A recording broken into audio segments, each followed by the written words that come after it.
If you find yourself getting bombarded with emails from Google Classroom every time something happens, there is a setting that can adjust that. Now, it's not the setting cog up in this right-hand corner here, because that is the setting for the classroom that you are in at the moment. What we need to do is we need to go to settings for classrooms. So if you go to the hamburger on the left-hand side of the page, it'll bring up a list of all your classes. Now, that's similar to when you have it set up this way, and you can just see the classes at the top from like the overview. If you go down to the bottom of this list below all of your classes, there's archive classes, and then there's another cog for settings. This cog applies settings to all classrooms, so it's not like your master settings. And the big one straight away is the account that you're using, but then straight away we've got the email notifications. This is the master overall power switch. If you switch that off, you will no longer get any emails from Google Classroom at all.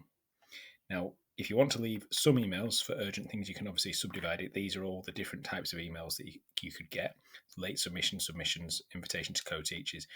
These things will still happen, but you won't get an email notifying you. I mean, you can get around it, the comments on your posts. I've still got that one activated, but I don't let the students make comments on my posts anyway, so I don't get any emails for that one either way.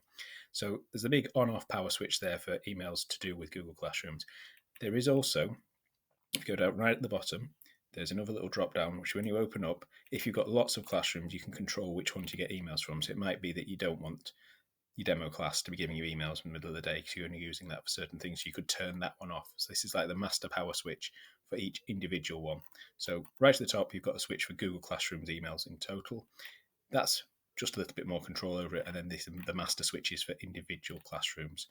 Bear in mind though, if you knock this one off up here, it knocks everything off, so you will not get any emails at all. So this way, if you had a classroom running in the background or that you don't use very often, you could still just turn it off. And you can always turn them back on again.